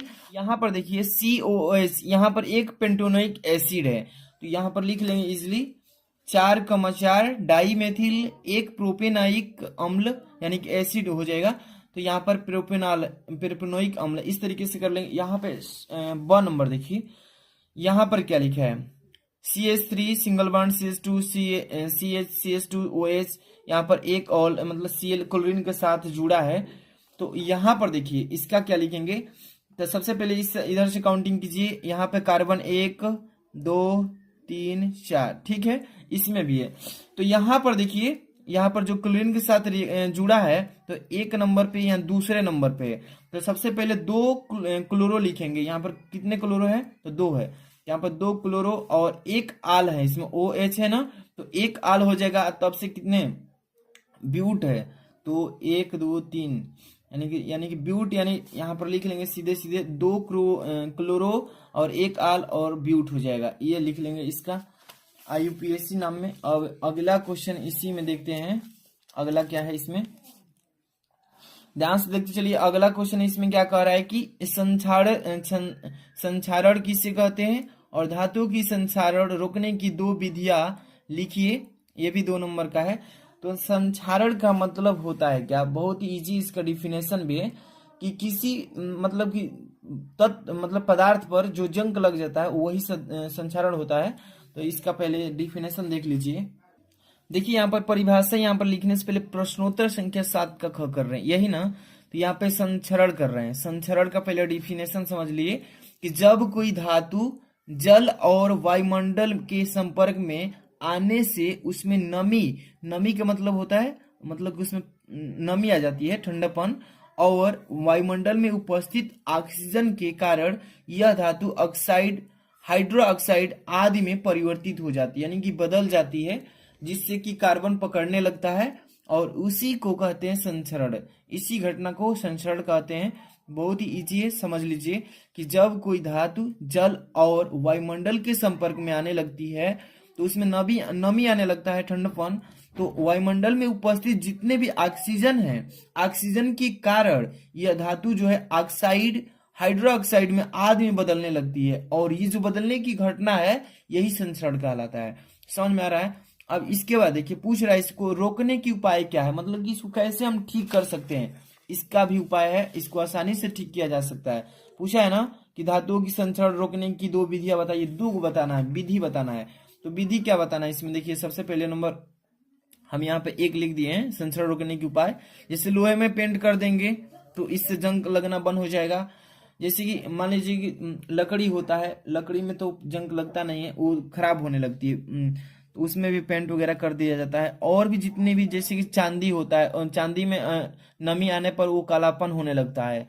बहुत सारे ऐसे चीजें हैं जो कि अगर नमी के संपर्क में आए वायुमंडल के, और वायुमंडल में जितने भी जल के शीत नमी होगा तो वहां से जो उसकी पहले की वेशभूषा है वो चेंज होने लगता है, उसके पॉलिश कर दिया जाता है। अगला क्वेश्चन देखिए, इसमें इजी क्वेश्चन यहाँ पर है 8 नंबर। निम्नलिखित पर टिप्पणी लिखना है, इसमें टिप्पणी करना है, इसको परिभाषित कर देना है। अ नंबर, ब नंबर, स नंबर।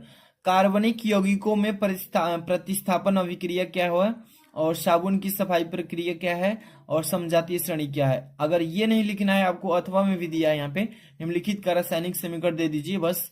एथेनॉल सोडियम के साथ अभिक्रिया करता है, ये बताइए। एथिल अल्कोहल को 443 केल्विन ताप पर सांद्र सल्फ्यूरिक अम्ल के साथ गर्म किया जाता है, तब मेथेन को वायु में जलाया जाता है। इसका मतलब यहाँ पे जो आपको इजी लगे ना वो कर सकते हैं। चलिए मैं ऊपर वाला को ही बता देता हूँ कि कार्बनिक यौगिकों में प्रतिस्थापन अभिक्रिया कैसे होती है।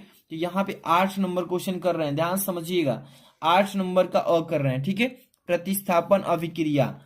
तो ध्यान समझिए यहाँ पर कि जिस अभिक्रिया में किसी यौगिक के किसी एक परमाणु के स्थान पर दूसरा परमाणु प्रतिस्थापित हो जाता है, यानी कि आ जाता है, उसे प्रतिस्थापन अभिक्रिया कहते हैं। जैसे कि मैं अभी एग्जांपल एक बताया है, अभी वही एग्जांपल इसमें भी काम करेगा प्रतिस्थापन अभिक्रिया में। तो यहाँ पर कह रहा है कि जिस अभिक्रिया में किसी यौगिक के, कोई भी यौगिक हो, और किसी यौगिक के किसी एक परमाणु के स्थान पर दूसरे परमाणु प्रस्थापित हो जाता है, उसे प्रतिस्थापन अभिक्रिया कहते हैं। जैसे एग्जांपल के अगर बात करें तो H2SO4 प्लस Zn, जब इसको एक साथ मिलाया जा रहा है तो H2 जो है यहाँ पर देखिए H2 को हटा रहा है, यानी कि विस्थापित कर रहा है अलग। और यहाँ देखिए Zn के साथ SO4 से क्या कर रहा है, यहाँ पे प्रतिस्थापित कर रहा है, दोनों को एक साथ मिला रहा है और H2 को अलग कर दिया है। तो इस तरीके से जो अभिक्रिया हो रहा है ये अभिक्रिया कहलाएगा प्रतिस्थापन अभिक्रिया, ठीक है। अगला क्वेश्चन इसी में क्या बोला है, ध्यान समझिए, साबुन की सफाई प्रक्रिया। तो साबुन की सफाई प्रक्रिया देखिए यहाँ पे लिख लेंगे। साबुन उच्च वसीय अम्लों, जैसे साबुन जो होता है उच्च वसीय अम्ल का बना होता है, जैसे कि पायरिमिटिक अम्ल, स्टीयरिक अम्ल आदि के सोडियम या पोटेशियम लवण होते हैं, जिसे क्या बोलते हैं, साबुन। तो यहाँ पर देखिए पूछा इसमें क्या है, कहाँ गया, इसको एक बार फिर से देख लेते हैं। हाँ, साबुन की सफाई प्रक्रिया बस बताना था। जैसे कि यहाँ पर इसका मतलब कि रासायनिक सूत्र C17S35 और COON है, ठीक, इतना लिख देंगे हो जाएगा कंप्लीट, ज्यादा नहीं लिखना है इसमें।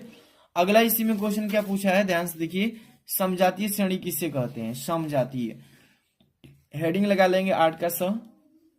और जितने भी बच्चे को इसका मतलब कि PDF चाहिए केमिस्ट्री के सोल्यूशन का, वीडियो के डिस्क्रिप्शन में जाएंगे तो वहां पे आपको टेलीग्राम का लिंक मिलेगा, वहीं पर जाकर के ज्वाइन हो जाइए टेलीग्राम, वहीं पे आपको मिल जाएगा, इसका PDF सेंड कर देंगे, ठीक है। और नेक्स्ट जो चैनल है उसको भी सब्सक्राइब कर लीजिएगा। देखिए समजातीय श्रेणी किसे कहते हैं, समजातीय श्रेणी यौगिकों का ऐसा श्रेणी है जिनको सामान्य सूत्रों द्वारा निरूपित किया जा सके, समजातीय श्रेणी कहलाता है। बहुत ही इजी, समझ लीजिए जैसे कि इथेन हो गया, प्रोपेन हो गया, ऐसी ऐसी बहुत सारी श्रेणियां हैं आदि। ठीक है, तो इतना लिख देंगे, आपका कंप्लीट हो जाएगा, ज्यादा ज्यादा नहीं लिखना है। ठीक है, तो यहाँ पे आपका जो केमिस्ट्री का टोटल क्वेश्चन जो है यहाँ पर तक खत्म हो गए। अथवा वाला भी अगर कहते तो अथवा वाला भी हो जाए, काफी इंपॉर्टेंट है, इसको आप तैयार कर लीजिएगा। इसके बाद नेक्स्ट, और देखिए यहाँ पर सबसे पहला नंबर जो क्वेश्चन, इसमें 9 नंबर है, ये बायो का है। यहाँ पे क्वेश्चन क नंबर लिखा है बाबू, देखिए ध्यान से, कि निम्न में से कौन मानव में मादा जनन तंत्र का भाग नहीं है। यहाँ पर विकल्प दिया है, 4 विकल्प, कह रहा है कि मानव मादा जनन तंत्र होता है, यानी कि जो देखिए यहाँ पर मादा जनन तंत्र कह रहा है, इसका मतलब फीमेल रिप्रोडक्टिव सिस्टम जो होता है उसमें कौन सा ऐसा ये भाग नहीं है। अंडाशय, गर्भाशय, यहाँ पर शुक्रवाहिका, यहाँ पर डिंब वाहिनी। तो देखिए अंडाशय भी होता है, ठीक है, मादा जनन तंत्र में, और गर्भाशय भी होता है और डिंब वाहिनी भी होता है, लेकिन जो शुक्रवाहिका है ये नहीं पाया जाता है। ठीक है, यहाँ पे जो तीसरा ऑप्शन है ये सही हो जाएगा। कैसे लिखना है, यहाँ पर देखिए, सबसे पहले आप जो भी खंड करेंगे उसको खंड को पहले ऊपर लिखेंगे, और प्रश्न उत्तर संख्या 9 कर रहे हैं तो 9 नंबर का यहाँ पे प्रश्न संख्या डालेंगे। यहाँ पे जो पहला का 9 का क है शुक्रवाहिका, इस तरीके से लिख लेंगे। ठीक है, अब यहाँ पर देखिए नेक्स्ट जो ख नंबर क्वेश्चन है कि जीवाश्म जीव के द्वारा उत्पन्न, जो कि जीवाश्म ऊर्जा का स्रोत, मतलब किस तरह से ऊर्जा प्राप्त होता है जीवाश्म ऊर्जा, पवन ऊर्जा के द्वारा, सौर ऊर्जा के द्वारा, कोयला के द्वारा, जल विद्युत। तो देखिए जीवाश्म कभी भी बात करें जीवाश्म ऊर्जा की तो ये कोयले के माध्यम से ही उत्पन्न किया जा सकता है। ठीक है, तो कोयला यहाँ पे ऑप्शन सही हो जाएगा। इसके बाद देखिए अगला क्वेश्चन ग नंबर, पवन चक्कियों का उपयोग किन कार्यों के को करने में होता है। जो पवन चक्कियां होती है, पवन चक्की लगाया गया है, जो हवा बहने पर जो पंखा उसका चलने लगता है, तो किस लिए लगाया जाता है। यांत्रिक कार्य करने के लिए कि रासायनिक कार्य के लिए कि दोनों कार्य के लिए कि इनमें से कोई नहीं। तो देखिए जो पवन चक्की होती है वो चलने से वहां पे आपको स्थिति ऊर्जा और प्लस गतिज ऊर्जा दोनों को संयुक्त करके आपको प्रोवाइड करती है, क्या, यहाँ पे यांत्रिक ऊर्जा का प्रदान करती है कार्य। ठीक है, यहाँ पे हो जाएगा यांत्रिक ऊर्जा। यहाँ पे देखिए घ नंबर, वे पदार्थ जो जैविक प्रक्रम द्वारा अपघटित हो जाते हैं क्या कहलाते हैं। ध्यान समझिए, बायो का है क्वेश्चन, कि वे पदार्थ मतलब कौन सा वे पदार्थ हैं जो जैविक प्रक्रम, जो प्रक्रम करने के बाद अपघटित हो जाते हैं, और वो क्या कहलाते हैं। जैव निम्नीकरणीय, अजैव निम्नीकरणीय, जैव उच्चीकरण, इनमें से कोई नहीं। तो ध्यान से पढ़िएगा, देखिए सब्जियों के जो छिलके होते हैं ना, अगर उसको फेंक दें तो वो अपघटित हो जाते हैं और जैव निम्नीकरणीय में आ जाते हैं, यानी कि जो ऑप्शन नंबर ए है ये हो जाएगा इसका करेक्ट ऑप्शन। अब यहाँ पे देखिए चारों का मैं यहाँ पे विकल्प लिख दिया हूं जो जो सही है। ठीक है, इसी तरीके से आपको भी प्रश्न उत्तर संख्या डाल लेना है। 9 का क सही, मतलब क था और शुक्रवाहिका सही था। 9 का ख का कोयला सही है, और जिस नंबर पे है ये कोयला वहां पे ऑप्शन भी डाल देंगे, सही रहेगा। 9 का ग यांत्रिक कार्य लिखे, ये घ जैव निम्नीकरणीय। ठीक है, इस तरीके से आपको बहुविकल्पी कर लेना है बोर्ड एग्जाम में। अगला क्वेश्चन देखेंगे यहाँ पे 10 नंबर, जितने भी बच्चे लाइक नहीं किए हैं इसका पीडीएफ भी अगर चाहिए आपका पूरा मॉडल पेपर का सोल्यूशन, तो डिस्क्रिप्शन में जाएंगे, टेलीग्राम का लिंक मिलेगा, वहां पे ज्वाइन हो जाइए टेलीग्राम ब्लू लिंक पर, और वहां पर आपको सेंड कर दिया जाएगा। और मेरा सेकंड चैनल है दूसरा, उसको सब्सक्राइब कर लीजिए, वीडियो के डिस्क्रिप्शन में लिंक दिए हैं। यहाँ पर देखिए 10 नंबर क्वेश्चन कह रहा है कि स्वपोषी पोषण के लिए आवश्यक परिस्थितियां कौन सी है और उसके उप उत्पाद क्या है, ये पूछा है इसमें। तो देखिए सबसे पहले कितने बच्चे क्या करेंगे, इसका परिभाषा लिख देंगे, तो वो परिभाषा नहीं लिखना है इसमें। इसका आप कह रहे हैं कि जो स्वपोषी पोषण के लिए आवश्यक जो परिस्थितियां हैं वो कौन सी है और उसके उप उत्पाद क्या है। तो देखिए यहाँ पे प्रश्न उत्तर संख्या 10, ठीक है, 10 नंबर का क कर रहे हैं ना, 10 नंबर का क, स्वपोषी पोषण के लिए आवश्यक शर्तें कुछ है, इसी शर्त को बस लिख देना है, आपका कंफर्म हो जाएगा आंसर। पहला नंबर, जैव कोशिकाओं में क्लोरोफिल की उपस्थिति होती है। ध्यान समझिए कि जैव कोशिकाओं में जो होता है उसमें क्लोरोफिल की उपस्थिति होती है, ये शर्त है पहला। दूसरा नंबर, कि पर्याप्त सूर्य, जो सूर्य निकलता है उसमें से सूर्य प्रकाश उपलब्ध हो, ये भी जरूरी शर्त है, क्योंकि प्रकाश संश्लेषण के लिए प्रकाश ऊर्जा आवश्यक है, ये आपका दूसरा शर्त हो जाएगा।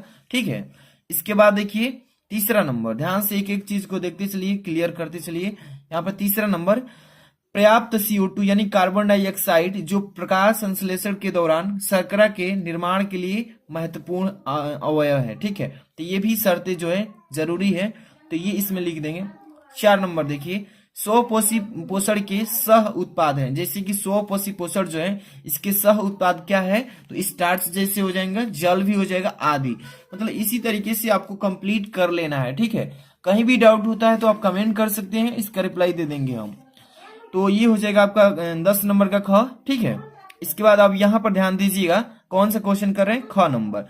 पुष्प के बीजाण का स्वच्छ नामांकित चित्र बने, और पेपर में ये 2 नंबर का आता है। कितना मतलब कि फिगर बनाने में थोड़ा हार्डनेस है, लेकिन इसमें बहुत ही सिंपल है। केवल आपको चित्र बना देना है, उसका नाम लिख देना है, कौन सा क्या चीज है, ठीक है।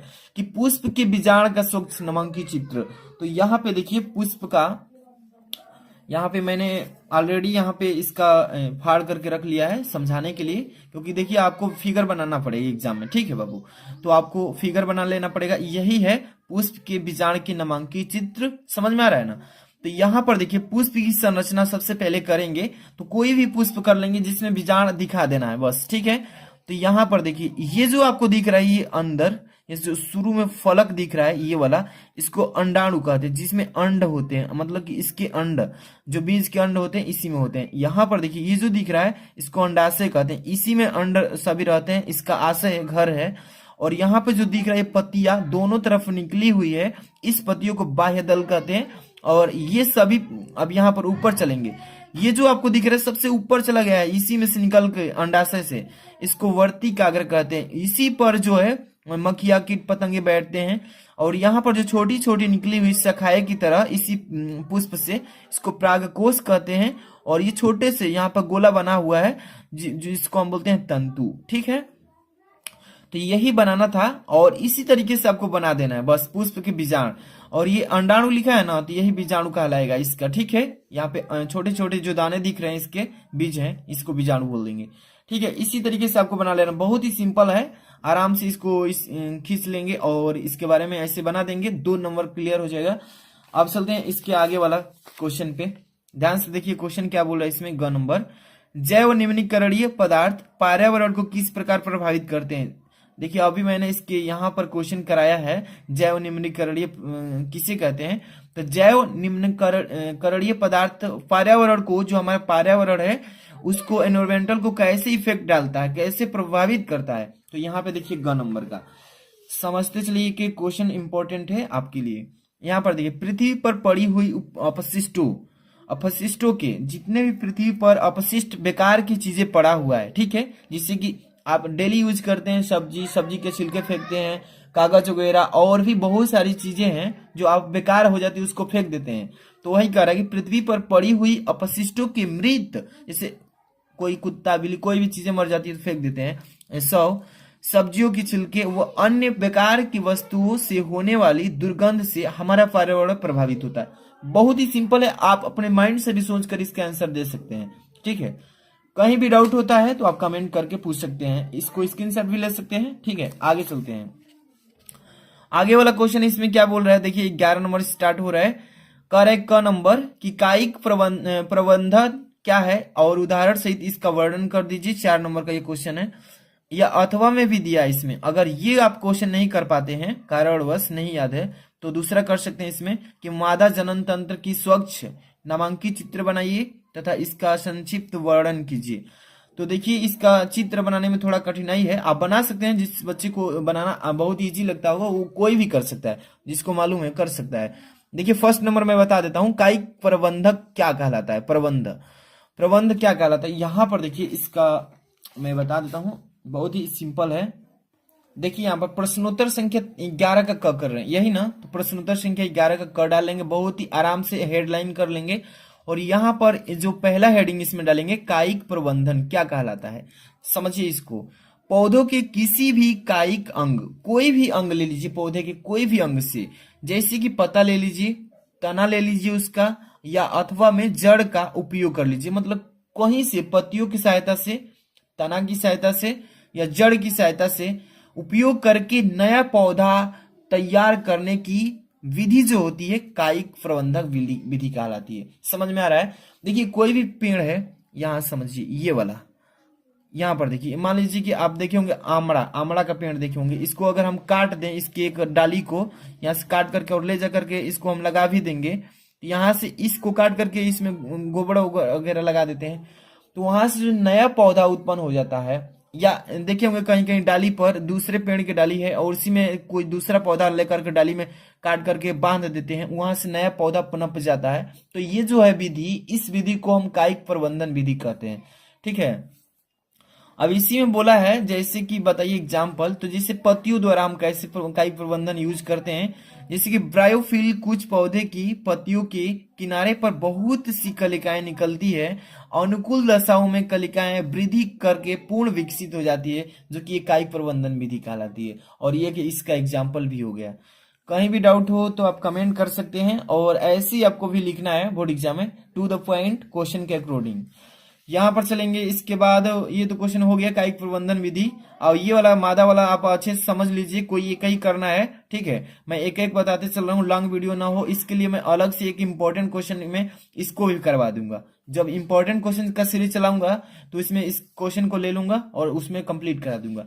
आगे चलते हैं, यहाँ पे देखते हैं क्वेश्चन नंबर 11 का क्वेश्चन यहाँ पे लिख रहा है कि लिंग गुण सूत्र किससे कहते हैं। लिंग गुण सूत्र, ये जो आपका बायो का आखिरी क्वेश्चन जो चैप्टर है अनुवांशिकता एवं जैव प्रक्रम, सॉरी अनुवांशिकता वाला, उसमें से मानव में लिंग निर्धारण की प्रक्रिया को समझाना है इसमें, कि लिंग गुण सूत्र क्या कहते हैं, इसको परिभाषित कर दीजिए, और मानव में लिंग निर्धारण की प्रक्रिया कैसे पूर्ण होती है इसको बताना है। ध्यान से देखिए, यहाँ पे चलते हैं और समझिए। पहले प्रश्नोत्तर संख्या डाल लेंगे क्या, तो 11 का ख कर रहे हैं, यही ना। यहाँ पर लिंग गुण सूत्र, इसका डिफिनेशन दे दीजिए इजिली। बहुत से एक लिंगी जीवों में, ध्यान समझिए, जितने भी जीव हैं जिसमें से एक लिंगी जीव जो है, बहुत से एक लिंगी जीवों में प्रत्येक कोशिका में एक जोड़ी विशेष गुण होते हैं, विशेष गुण सूत्र होते हैं, जिसे हम लिंग गुण सूत्र कहते हैं। ठीक है, यहाँ पर लिंग गुण सूत्र है, यहाँ पर गुण छूट गए, गुण सूत्र कहते हैं। समझिए इसको एक बार फिर से, कि बहुत से एक लिंगी जीवों में प्रत्येक कोशिका में, बहुत से एक लिंगी जीवों में प्रत्येक कोशिका में एक जोड़ी विशेष गुण सूत्र होता है, जिसे उसी को हम कहते हैं लिंग गुण सूत्र। ठीक है, अब इसको बोला है इस पेपर में, ध्यान समझिए क्या बोला इसमें, कि मानव में लिंग निर्धारण की प्रक्रिया को समझा दीजिए थोड़ा सा। तो ये लिंग निर्धारण कैसे होता है आपको समझाता हूं। मानव में लिंग निर्धारण देखिए, मनुष्य की प्रत्येक कोशिका में, मनुष्य की जितनी कोशिकाएं हैं, जैसे कि आपका कोशिका, जैसे कि बाल, नाक, कान, ये सभी ऊतक के कोशिकाओं से मिलकर ऊतक बना होता है। तो मनुष्य की प्रत्येक कोशिका में 23 जोड़े, यानी कि 23 जोड़े का मतलब कि 46 बोलेंगे इसी को, 23 जोड़े यानी 46 गुण सूत्र पाए जाते हैं, होते हैं। ठीक है, अब यहाँ पे इसके बारे में समझिए। जैसे कि पुरुष हो गया एक तरफ स्त्री, दोनों के बारे में समझेंगे। पुरुष में भी शुक्राणु होते हैं और इस स्त्री में अणु की कोशिका होती है। जैसे कि शुक्राणु, पुरुष की बात करूं तो x प्लस 22, x प्लस 22 पुरुष में x होता है, और यहाँ पे 22 इसमें रखेंगे। और अंड की कोशिका में x प्लस 22, जब दोनों में x और x मिल जाए, पुरुष में भी x मिले और स्त्री में भी, तो वहां पर जो तैयार होता है वो होता है शिशु में लड़की तैयार होती है। ठीक है, यहाँ पर 44 हो जाएगा, 22 इसमें 22 इसमें।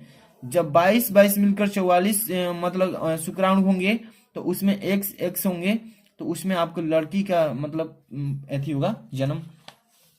अब इसके बाद देखिए, यहाँ पर देखिए इसके ठीक विपरीत होता है। देखिए पुरुष हो गया, एक स्त्री हो गया।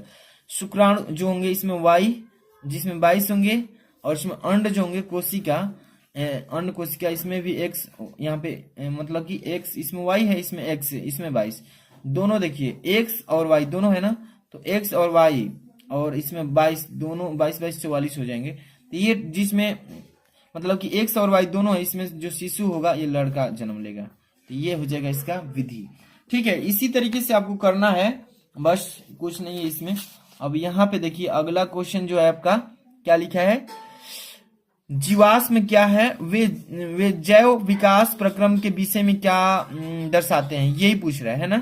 तो इसका मैं देखिए इसका बता दिया हूं, कोई एक को करना होता है तो लॉन्ग वीडियो हो जाएगी, इसके लिए मैं एक एक क्वेश्चन करा रहा हूं। अगर आपको पूरा सोल्यूशन चाहिए एक एक क्वेश्चन का तो बता दीजिए, नेक्स्ट जो क्वेश्चन पेपर कराऊंगा उसमें एक भी छोड़ूंगा नहीं। यहाँ पे देखिए 12 नंबर, क्या बोल रहा है कि मानव पाचन तंत्र व नामांकित चित्र बनाकर आमाशय तथा क्षुद्रांत में होने वाली पाचन प्रक्रिया को वर्णन कीजिए। या अथवा में भी क्वेश्चन दिया है इसमें। ये क्वेश्चन आपका 8 नंबर, काफी इंपॉर्टेंट क्वेश्चन है, आप समझ सकते हैं। केवल आपको नामांकित चित्र बनाने में कितना टाइम लगेगा आप समझ सकते हैं, और उसमें आमाशय और क्षुद्रांत क्या जो भोजन पकाने की क्रिया है वो बताना है उसमें। या इसको आप नहीं करना चाहते हैं तो इसको कर सकते हैं। पादपों में परिवहन से आप क्या समझते हैं? पौधों में जल, भोजन तथा अन्य पदार्थों के स्थानांतरण, यानी एक स्थान से दूसरे स्थान को स्पष्ट कर देना है। तो चलिए मैं पहला को बता देता हूं इसमें। मानव पाचन तंत्र का नामांकित चित्र सबसे पहले, और आमाशय तथा क्षुद्रांत में होने वाली पाचन की प्रक्रिया। तो समझ लीजिए ये आपका हो गया क्या, तो ये हो गया मानव पाचन तंत्र। ये मैंने फिगर आपके लिए लिया है ताकि समझा सकूं बहुत ही अच्छे से। देख सकते हैं बाबू, मनुष्य का पाचन तंत्र, आहार नाली, यही है सब कुछ के बारे में मानव पाचन तंत्र है। तो ये आपका मानव पाचन तंत्र का इमेज है, और इसमें कौन सा क्या भाग है इसका नाम यहाँ पे लिखा पहले से। जैसे कि आप देख सकते हैं यहाँ पे सबसे पहले ऊपर चलेंगे तो ये आपका बाल हो गया, ये आंख हो गया, ये जो है आप देख सकते हैं यहाँ पे ठीक इसमें ये जो आपका जिह्वा हो गया, जो कलर है यहाँ से आया हुआ है, जिह्वा, जीभ बोलते हैं। ये जो है आपका जो सफेद कलर का होता है ये लार होता है, लार ग्रंथि बोली जाती है। ठीक है, समझ में आ रहा है? थोड़ा सा बड़ा कर देता हूं ताकि समझा सकूं। ठीक है, अब समझ में आएगा। आप देखिए इसमें, अब ये जो आपका कलर जो है लीवर है, ये लीवर लिखा है ना, लीवर, ये लीवर हो जाएगा। यहां पर देखिए जो लीवर के ठीक अंडर में रहता है पित्ताशय कहलाता है। ठीक है, पित्ताशय के ठीक इधर चलेंगे तो आमाशय होता है, आपका पेट होता है, जहां पे आपका भोजन आकर एकत्रित होता है, इसको आमाशय कहते हैं। अब यहाँ पर देखिए ठीक आमाशय से आई हुई नली जो है अग्न्याशय कहलाता है, अग्न्याशय। ठीक, अब ठीक इस अग्न्याशय से होते हुए जितनी भी नली आई है अंदर हमारी, वो छोटी आंत कहलाएगी। और ठीक छोटी आंत के ठीक नीचे एक आपका क्षुद्रांत होता है, जिसके बारे में अभी मैंने बताया है। अभी इसके बारे में भोजन पकाने की प्रक्रिया भी पूछा है इसमें, क्रिया। ठीक, इसके नीचे आएंगे तो ये बड़ी आंत है, यानी कि क्षुद्रांत के ठीक नीचे बड़ी आंत है। ठीक है, अब यहाँ पर देखिए जो यहाँ से मलाशय, यहाँ से मल बाहर आता है, जो अपशिष्ट पदार्थ हम लोग मल के रूप में बाहर करते हैं, ये यहाँ से मलाशय हो जाएगा, और यहाँ पर गुद्दा द्वार हो जाएगा। यहाँ से मतलब कि हमारा मलाशय बाहर आता है। तो आपको यही फिगर बनाना पड़ेगा, और इसको 3-4 बार प्रैक्टिस कीजिएगा कि फिगर बना लीजिए, पहले सीख लीजिएगा। जैसे आप फिगर बनाना सीख जाते हैं, इसका नामांकन जरूर सीख लीजिएगा, यानी कि कौन सा कौन भाग है, आप उस भाग को लिख लेंगे। बस इतना लिख लेते हैं ना तो आपको 8 नंबर क्लियर हो जाएगा। इसमें थोड़ा सा चढ़ा बढ़ाकर क्वेश्चन पूछ दिया है, नहीं तो पूछता है पेपर में ना कि केवल मानव पाचन तंत्र का नामांकित चित्र बनाइए और उसके नाम को वर्णन कीजिए, बस हो गया। लेकिन इसमें पूछा है आमाशय तथा क्षुद्रांत में होने वाली पाचन प्रक्रिया के बारे में थोड़ा बताइए। तो चलिए बता देते हैं इसके बारे में। देखिए थोड़ा सा मैं छोटा करता हूं, ठीक, समझिए। प्रश्नोत्तर संख्या 12, आमाशय के बारे में बताता हूं। देखिए आमाशय में भोजन का पचना मुख्यतः मध्य भाग में होता है। जो आमाशय होता है हमारा पेट, उसमें जो भोजन पचता है वो कहाँ पर पचता है? आमाशय के ठीक बीच में। आप भी समझिएगा, जब भी भोजन करते हैं तो हमारे पेट में जाता है, तो पेट में जब जाता है तो बीच में जब आमाशय में जाता है ना, तो वहीं पर भोजन का पाचन होने लगता है। ठीक, आमाशय की दीवार छोटी पेशीय तथा ग्रंथिल होती है, जिसकी सहायता से आमाशय में भोजन की लुगदी बन जाती है। मतलब कि पूरा मशीन जो है उसको फिट कर देती है, और उसको जितने भी अपशिष्ट चीजें हैं भोजन में उसको बाहर कर देती है। जो प्रोटीन होता है उसको अलग कर देती है। मतलब हर एक चीज वहां पे अलग अलग करने का कार्य हो जाता है। तो ये आपका रह गया लास्ट, ये क्वेश्चन था और ये मैंने बता दिया, और इसको आप कर लीजिएगा। यही आपका पेपर है। इसका मैं पीडीएफ भी कहेंगे तो टेलीग्राम पे डाल देता हूँ सोल्यूशन के साथ। आपको वीडियो को लाइक कर देना, इसको शेयर करना है, और नया है चैनल पर सब्सक्राइब कर लीजिए, क्योंकि आपको डेली इंपॉर्टेंट क्वेश्चन मिलेंगे। मैथ का, फिजिक्स का, केमिस्ट्री का, बायो का, आपको इंग्लिश का, और जो हिंदी है सभी सब्जेक्ट का आपको मिलेगा। ठीक है, तो सब्सक्राइब कर लीजिए। मिलते हैं नेक्स्ट वीडियो में। Thanks for watching.